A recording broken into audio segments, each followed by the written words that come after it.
SEP Readings presents Accidental Proposal by CJRed. Chapter 13. Courting, Oui. Draco glared at his fiancée, who was seated at the Ravenclaw table with all the Slytherin 8th year girls, plus Ginny and Luna Lovegood.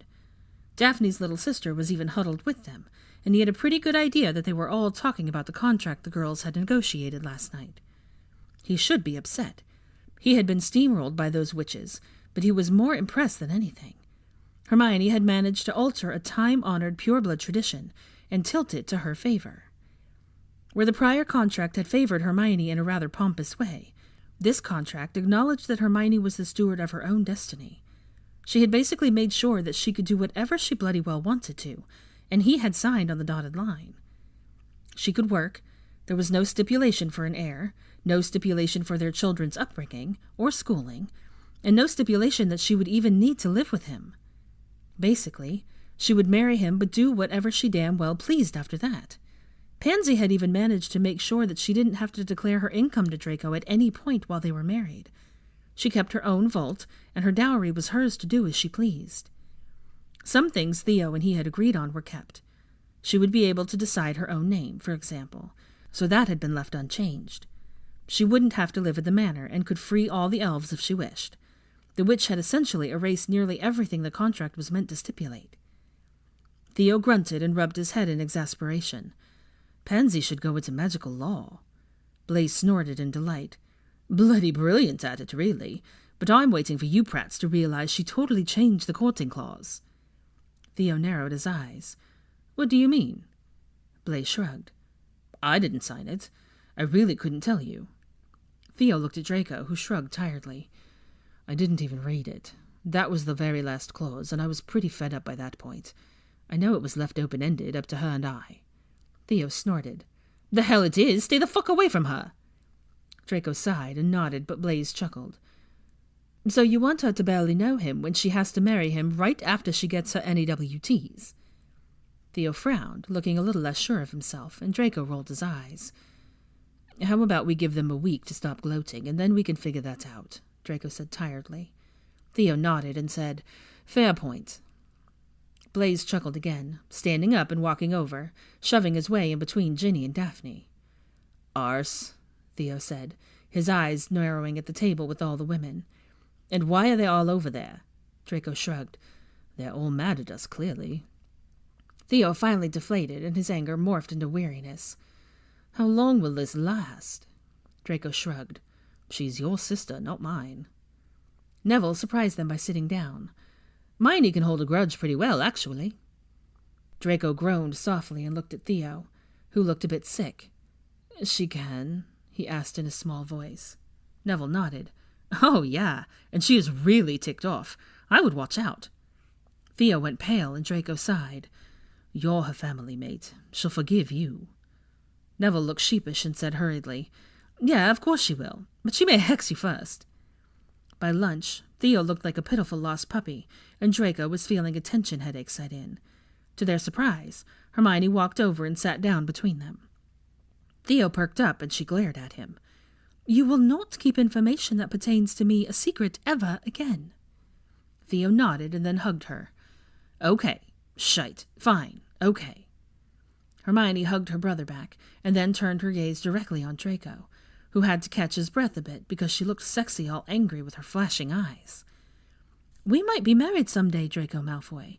It would be wise for you to learn that I will always figure things out, and you will never have a good reason for not including me in a discussion or a decision that pertains to me or mine. Draco swallowed a bit and then nodded, bowing his head at her. Yes, dear. He saw her lips start to twitch, and then she laughed. Oh, Merlin, that sounds odd coming out of your snarky mouth. They all chuckled and ate their lunch in peace. Draco waited until they were walking to the library so she could study to ask a question that wasn't going to go away. He couldn't even wait the week he had cautioned Theo they should wait. What did Pansy put down in regards to courting, Hermione? That is a rather important clause. Hermione rolled her eyes. That it was up to you and me. He frowned. That was all? Hermione snorted. Courting is left to the discretion of the aforementioned parties. she said, with a twinkle in her eyes. Draco stopped in his tracks and grabbed her. That's all. Hermione frowned at him. Yes, Draco.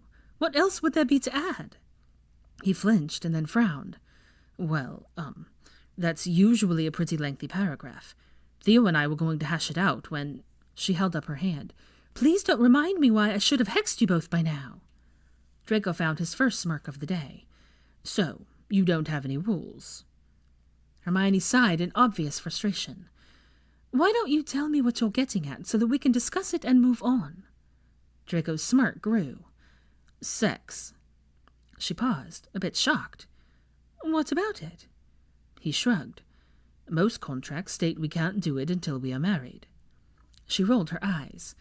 Well, I would say that is none of anyone's business who might read a bloody contract.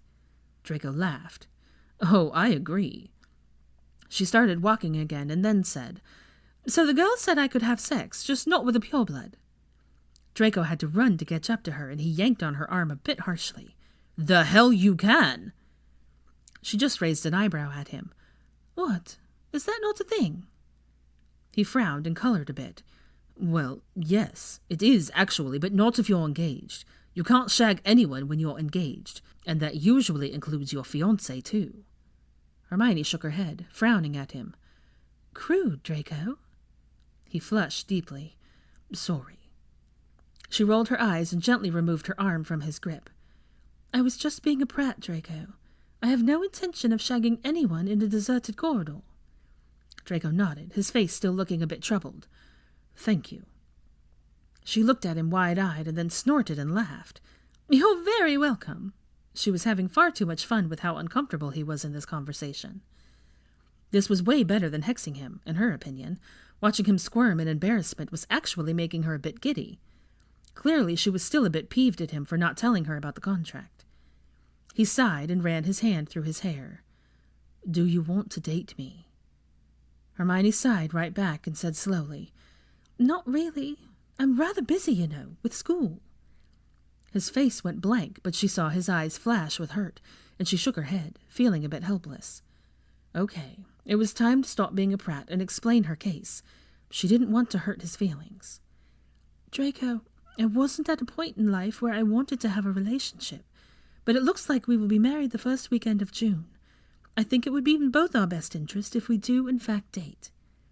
His smirk was back, although his eyes were cautious. You may find a way out of marrying me. Hermione sighed. It doesn't appear that I will in time. I will, of course, continue to look for a way to make sure that we are not both held to a contract we became stuck with after we both had too much to drink and made a mistake with ancient magic that should be banned. He threw his head back, laughing, and nodded before he shook his head. Right. So, this Friday? Hermione frowned, not keeping up. This Friday? He rolled his eyes at her, but was still smirking. You, me, a date. Hermione knew she was flushing. Oh, yeah, sure, that's fine. He gave her a brisk nod and then escorted her to the library and rushed off, still smirking. Hermione chewed on her lip and looked at the girls around her, trying not to panic. But what do I wear? Ginny snorted as she sorted through Hermione's jumpers. Whatever you want, Hermione. Pansy was glaring at all of Hermione's jeans. Don't you own any dresses? Ginny grunted out a laugh and said nervously, They give her hives. Hermione threw herself down on her bed. He said he got permission to take me to some Italian restaurant in London. Pansy groaned and stormed over to her wardrobe. You can't wear jeans there. Daphne looked up with a raised eyebrow. Why don't we just get a portkey to Paris? We all have tomorrow afternoon off. I could do with some shopping now that winter is here. Ginny's eyes widened. You can just get a portkey to Paris? Daphne shrugged. Sure. Pansy has an uncle that lives there. We use his townhouse as a base when we visit the city. Pansy nodded a bit distractedly. I think we had better do that. Hermione's coloring is all wrong for my wardrobe, and you only wear black. Paris is the most obvious and easiest solution, of course. Ginny looked up in confusion.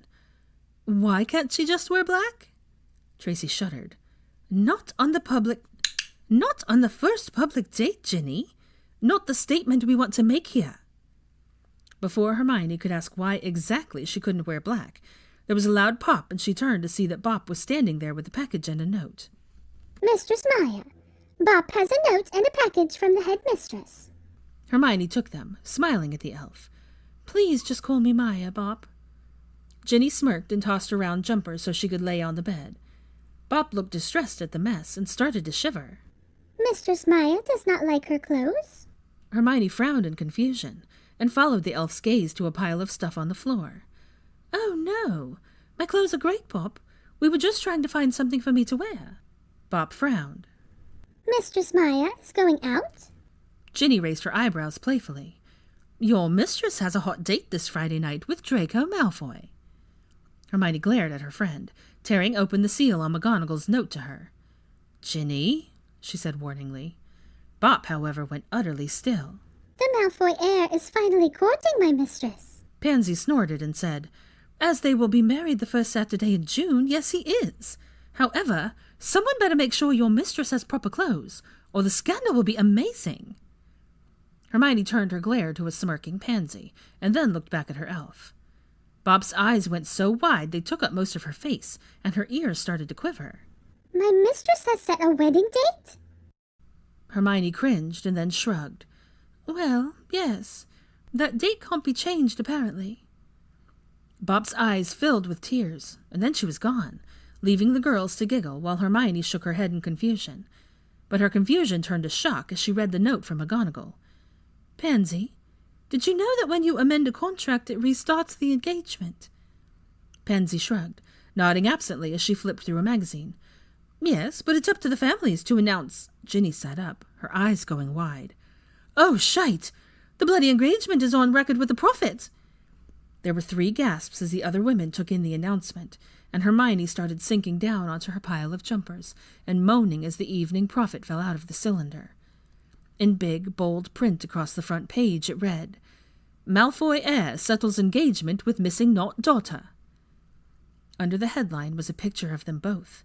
Her picture was the one they used for her Order of Merlin first class, and Draco seemed to be an official portrait as well. She scanned the article quickly and moaned as she read. They rehashed the Knot will, all about the Knot's patriarch's death, and listed the facts about her and Theo. Ginny was reading over her shoulder. The contract has not been filed with the Ministry as of yet. However, we are sure it is an airtight piece of legal parchment. No one from the Knot or Malfoy family has, at this time, made any public announcement and could not be reached for statements. Ginny looked up at Hermione in horror. Oh, no. We need to get a hold of Mum. Hermione tossed the paper down, and her hands flew to her face. Your mum! Ginny, what about... Ginny yelped. Harry! At the same time, Hermione yelped, Ron!